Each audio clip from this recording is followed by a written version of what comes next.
rotation, which is, at this hospital, one of the most difficult ones in terms of the workload. I've gotten to a point where, it's not that I don't care about patients, but that the fact that I care about patients becomes less important than the fact that I am absolutely strung out and absolutely can no longer think anymore.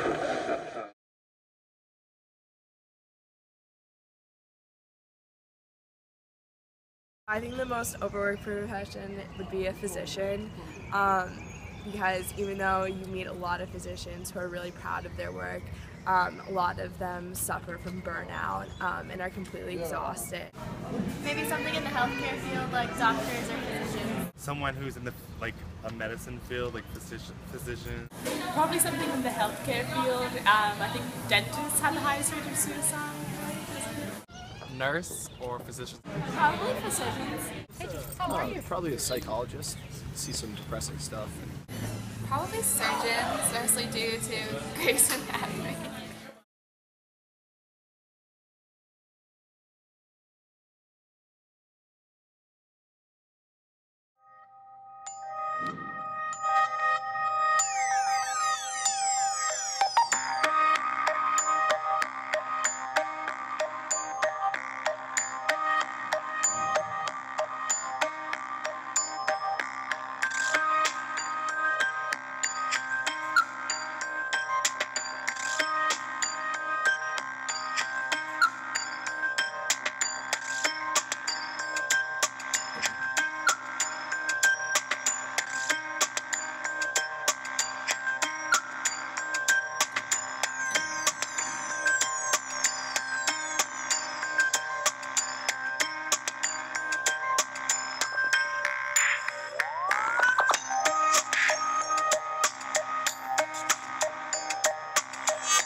First year medical school is absolutely something that one cannot be emotionally prepared for. No matter how much you feel that you've reached some kind of equilibrium in your life, I think first year medical school will upset it. There's no true way for pre-med students to know what medical school is going to be like until they actually experience it for themselves. But that doesn't mean they can't educate themselves to try to get the best understanding behind the medical process. This begins by taking a look into the misconceptions or stigmas pre-med students have about medical school and its implications. I think that I chose to be pre-med because in high school I was really interested in biology and all of the sciences actually, and I came to Wake and took a lot of more biology classes and just realized that I'm really good at it, and why not major in something you're good at. Good MCAT scores, which I'm definitely nervous for, but otherwise I'm still learning more about the process and trying to figure out exactly what they're looking for, but currently I'm focusing predominantly on my grades.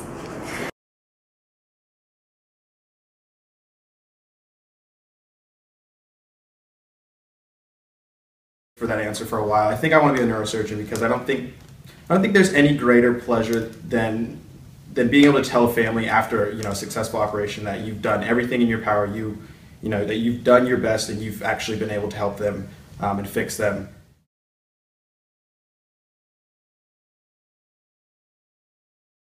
Doctors, I think they've always expected me to become a doctor. I think they would definitely be disappointed if I pursued a career as a PA or as a nurse. They're definitely set on me becoming a doctor, specifically a surgeon, so there's a lot of expectations to live up to, and it can definitely be challenging to.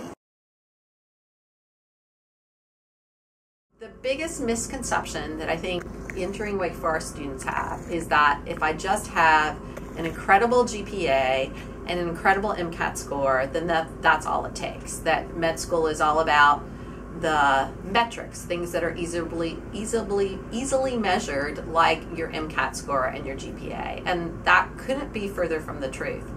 Also, I think students come in thinking that they have to be perfect. And by perfect, I mean not A's, B's, and C's, but all A's. And if they get a B in a course, then, or even a C, or even fail a course, then their med school journey is over. And that's not the case at all.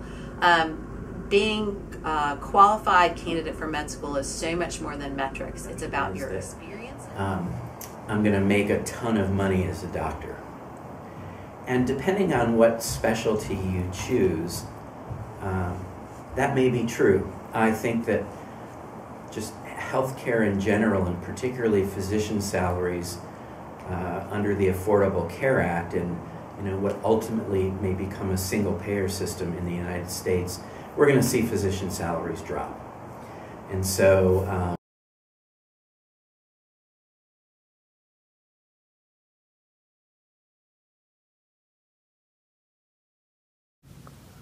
in the grand scheme of things, no. I'm just going to say no. I think I do, but I probably don't. I really don't know anything about that. I definitely should know something about that since I'm going into the medical field, but no. To be honest, I don't know that much about all of the details and the actual problems and the controversies. Healthcare is an important issue to consider for this generation of upcoming physicians, as it will be impacting them directly. Let's talk about the Affordable Care Act, also known as Obamacare, and what it means for you. Say you've got private health insurance already. Maybe you have it through your job or your parents. Obamacare means you get a host of new benefits and protections. For example, insurance companies are now required to cover women's wellness visits, mammograms, birth control for women, immunizations for kids, all without charging you a penny more. That means no extra copays or fees.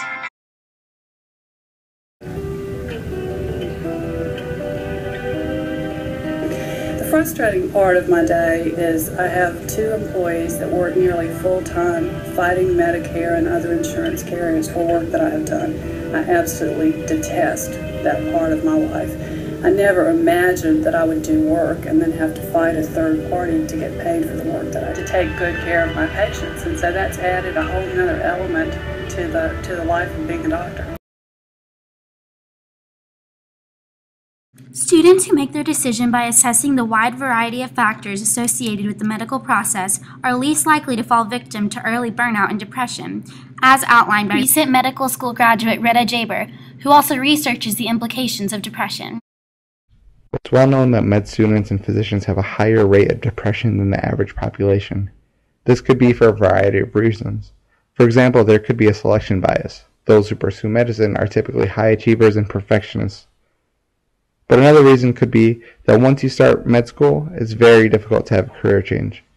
And that's why it's so important that you only go to med school if you have the passion and you're sure this is what you want to do. Once you're in med school, most people start accumulating a lot of debt right away. And if you decide to drop out, there's very few career choices out there. So most people decide to stick it out, keep going, go on to residency. So I think it's possible that there are a number of people in this profession that might have gotten into it for the wrong reason, dislike it, but have decided to continue pursuing it as a career solely because they have no other choice.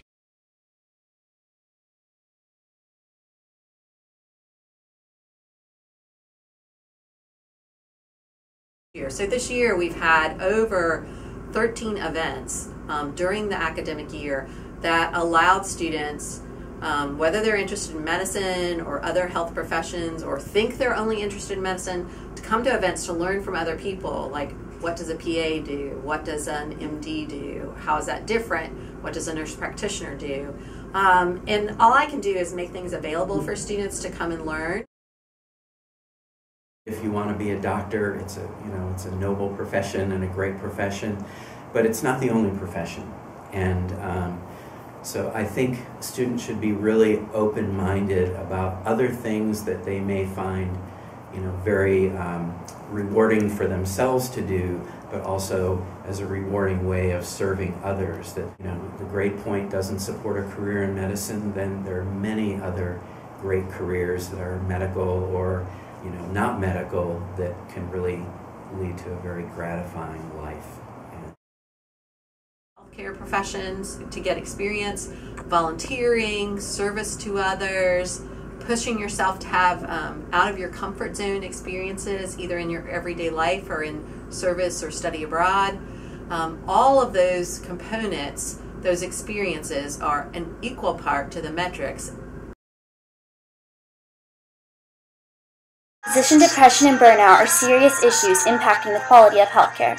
Pre-meds can take action now to understand the medical process and find certainty in their decision. Motivated medical students make for better doctors and hold a high promise in creating a better future in the name of healthcare.